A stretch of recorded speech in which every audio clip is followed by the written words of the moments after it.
Hello everyone, welcome back to my blog. तो भाई कैसे हो आप सब? ठीक होगे? ब्लॉग के लिए सॉरी, बहुत लेट हो गया इस बार, तो ज़्यादा ही लेट हो गया। लेकिन बस क्या पता कैसे टाइम निकल जा रहा है। तो न्यू अपडेट्स पे सबसे ज़्यादा वोट आए थे क्या भाई हमें वीडियो न्यू अपडेट्स पे चाहिए। तो न्यू अपडेट्स की बात करते हैं। तो सबसे पहले जो सबसे बैड न्यूज़ है वो यही है कि लंदन से 60 बच्चे डिपोर्ट किए गए हैं, जिसमें स्टूडेंट्स थे या जो स्पाउस पे थे, वर्क वीज़ा पे थे, थोड़े बहुत और भी जो मतलब जिनके किसी भी तरीके से केस लगे हुए थे, जैसे जो पहले इमिग्रेशन ने पकड़े हुए थे, जिनके साइमन के केस लगे हुए थे, वो भी इंक्लूड थे 2-4 जाने। तो वो भी डिपोर्ट किए गए हैं। तो अब बात करेंगे कि क्यों किए गए हैं। यूके की जो पुलिस है उसने सर्वे किया कि हम ना रेड लाइट्स पे खड़े होंगे और ये जो डिलीवरी वाली ऐप्स हैं, जस्ट डिलीवरो, जस्ट ईट, इन सब को रोकेंगे। तो उन्होंने इन सब के व्हीकल्स पे जो डिलीवरी बॉयज़ थे या बच्चे थे या जो भी थे उन्हें रोका और उनकी आईडीज़ चेक की। तो वो कोई इलीगली काम कर रहा था, कोई जिसको 20 घंटे अलाउड था वो ज़्यादा कर रहा था। तो इसलिए उन्हें पकड़ा और उन्हें डिपोर्ट कर दिया। अब आप लोग सोचो कि भाई डिलीवरो वगैरह पे इलीगली रजिस्टर्ड कैसे हुए होंगे वो लोग। तो वो लोग क्या करते हैं, वो लोग रेंट पे आईडीज़ लेते हैं। जैसे यहाँ पे कोई अगर फुल टाइम वर्क पे है और मैं 20 घंटे अलाउड है मुझे, और वो कहीं और काम कर रहा है, तो मैंने उसकी डिलीवरो पे आईडी बना ली, लेकिन डिलीवरी मैं कर रहा हूँ और अर्निंग मैं कर रहा हूँ। तो ऐसे करके बच्चे कर लेते हैं और वो पकड़े जाते हैं। ये थी पहली अपडेट। तो 60 बच्चे डिपोर्ट हुए हैं। अब बात करेंगे सेकंड अपडेट की। वो ये है कि यूके शायद जो होम केयर में वीज़ा कन्वर्ट हो रहा था टायर 4 से टायर 2 स्टूडेंट से वर्क में, वो बैन कर रहा है 5 साल के लिए।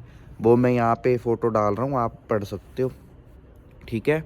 और उसके अलावा अब थर्ड अपडेट की बात करें तो थर्ड अपडेट यही है कि आप जो भी अगर बंदा होम केयर में वीज़ा अप्लाई करना चाहता है वो कर सकता है, लेकिन अपनी स्टडी कंप्लीट करने के बाद। स्टडी कंप्लीट करने से पहले नहीं कर सकते। जैसे कई लोग सोच के आ रहे थे भाई हम 15-16 लाख में यूके पहुंच गए, 15-16 लाख और लगाएंगे तो हम वर्क परमिट पे हो जाएंगे, पढ़ना नहीं पड़ेगा। ऐसा नहीं है। अब आपको स्टडी कंप्लीट करनी ही पड़ेगी, फिर कन्वर्ट होगा। और जिनका हो चुका है उनकी अगर स्पॉन्सरशिप कैंसिल होगी तो वो भी इलीगली हो जाएंगे, उन्होंने जितना पैसा लगाया है सब वेस्ट है। तो उसके अलावा आप बात करें फोर्थ अपडेट की, तो वो ये है कि आपकी गुड न्यूज़ ये है आप सबके लिए कि आप रेस्टोरेंट से या किसी अदर कंपनी से आप कहीं पे जॉब कर रहे हो और उन्होंने आपको स्पॉन्सरशिप ऑफ़र कर दिया है, तो वो आप अपनी स्टडी कंप्लीट किए बिना भी करवा सकते हो रेस्टोरेंट से या किसी भी जगह से। और उनके रेट भी कम होते हैं, वो 10,000 पाउंड या 12,000 पाउंड में कर देते हैं। तो लगभग इंडियन 10 लाख या 12 लाख और पाकिस्तानी लगभग 40 लाख से 45 लाख के अराउंड आपकी स्पॉन्सर हो जाती है। तो ये चीज़ें हैं। और उसके अलावा बात करेंगे अब हम कि स्टडी से रिलेटेड अब क्या मतलब होम केयर कह रहा हूँ, सॉरी, होम ऑफिस जब मेल कर रहा है स्टूडेंट्स को, जो स्टूडेंट्स स्टडी छोड़ रहे हैं उनको जो मेल आ रही है उसके अंदर साफ साफ लिखा हुआ है कि आपके पास 2 महीने का टाइम है, या तो आप हमारी कंट्री को लीव कर दो, अदरवाइज़ हम आपको अरेस्ट करेंगे, डिपोर्ट कर देंगे और आपकी जो भी अर्निंग आप कर रहे होगे उसको सीज़ कर लेंगे, आपके एसेट्स को सीज़ कर लेंगे।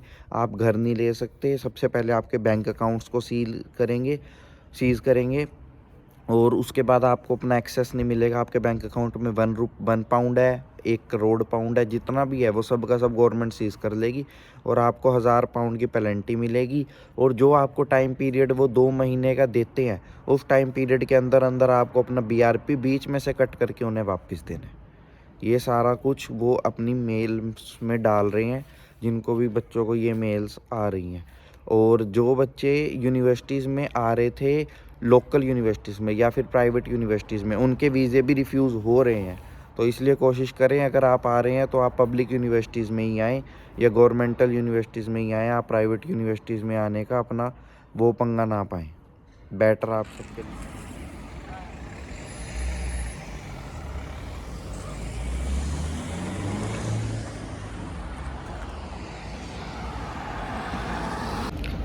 मेरे अलार्म बजने लग गया, काम पे जाने का टाइम हो गया, मैं वीडियो बना रहा था।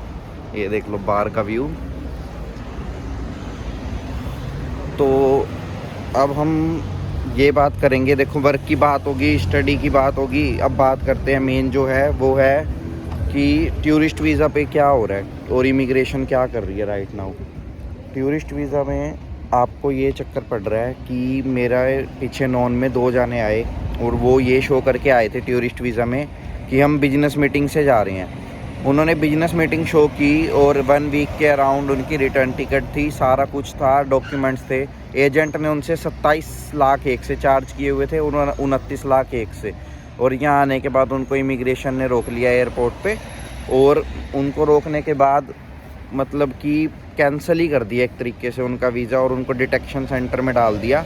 उसके बाद उनके लिए यहाँ से सोलीचर किया हमने, जिसने अलग से 2-2 हज़ार पाउंड लिए और उन्हें निकलवाया। और उनके पासपोर्ट्स अभी तक इमिग्रेशन के पास ही हैं, उन्हें नहीं मिले, बस उन्हें अलो कर दिया कि भैया आप अंदर चले जाओ। तो मेन ये है कि अगर आप लोग कहीं से भी आ रहे हो, इतने पैसे लगा के आ रहे हो, और उसके बाद अगर आपको बाई चांस यहाँ से डिपोर्ट कर दे तो हाथ कुछ नहीं आएगा।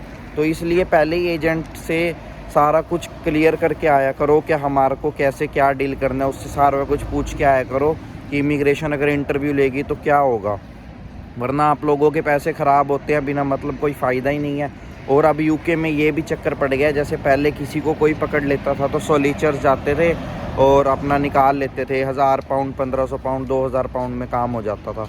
अब तो साइमन के केस भी नहीं डालते, ये 16 साल हो गए बंदे को यहाँ पे, अब उसको परमिशन मिली है कि वो केस डाल सकता है पीआर के लिए साइमन का। आपको अब ये केसेस भी बंद हो गया, अब तो सीधा जैसे कोई इलीगल बंदा पकड़ा जाता है, चाहे किसी भी तरीके से है वो, उसको सीधा ही डिपोर्ट करते हैं। तो इस झंझट में ना पड़े कि आप इतने पैसे लगा के टूरिस्ट वीज़ा पे आए या वर्क वीज़ा का जूठा बनवा के आए कुछ या उसका, क्योंकि अगर आप यहाँ पे फंस जाते हैं, इन्हें कोई मतलब नहीं है कि आपको ये 1 दिन रखें 2 दिन रखें, इनका अगर दिल कर दिया इन्होंने सीधा आपको उठा के वापस घेर देना, डिपोर्ट कर देना है। क्योंकि यहाँ पे स्टूडेंट्स इतने आ गए हैं और सबसे ज़्यादा काम ख़राब किया हुआ स्पाउस ने, जो स्टूडेंट्स के साथ स्पाउस आ रहे हैं या जो कॉन्ट्रैक्ट पे मैरिज पीछे से करा के आ रहे हैं, यहाँ पे आके अलग हो जाते हैं, फिर रूम्स नहीं मिलते हैं और भी बहुत झंझट होता है।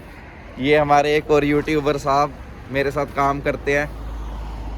हेलो विवास। ये बात तो आप सबको इस चीज़ का ध्यान रखना है कि टूरिस्ट वीज़ा पे आ रहे हो तो कैसे अपने इंटरव्यू की तैयारी करके आनी है, क्योंकि इमिग्रेशन कई बार तो ऐसे छोड़ देती है जैसे कुछ है ही नहीं, और कई बार ऐसे बंदे को पकड़ लेती है जिसका सारा कुछ कंप्लीट होता है। अभी हिमांशु का सारा कुछ कंप्लीट था लेकिन स्टिल उसे इमिग्रेशन ने इतना तंग किया था। बाकी आपके साथ नई वीडियो के साथ मैं मिलता हूँ जल्दी, और नई वीडियो में मेरा किसी और के साथ भी कोलैब है, तो शायद हो सकता है एक इंटरव्यू लूँ मैं, तो वो मैं आपके साथ ज़रूर शेयर करूँगा। बाकी मिलते हैं जल्दी नई वीडियो के साथ, और जल्दी का मतलब इस बार जल्दी है, ठीक है। और मैं भी लेट हो रहा हूँ काम पे जाने के लिए। ओके बाय बाय, और सब अपना ध्यान रखो, और प्लीज़ अच्छे से एजेंटों से कंसर्न करके पागल ना बनते हुए, जो लोग आपके यहाँ पे जान पहचान के हैं उनसे बात करके, या कमेंट्स में थोड़े बहुत क्वेश्चंस जो आप डालते हो वो पूछ लिया करो, या मेरी इंस्टाग्राम स्टोरी पे क्वेश्चन डाल दिया करो, मैं वहाँ पे Q&A लगाता रहता हूँ। एक Q&A पे भी वीडियो डाल दूँगा मैं जल्दी। बाकी मिलते हैं आपसे नई वीडियो के साथ। Okay bye Tata.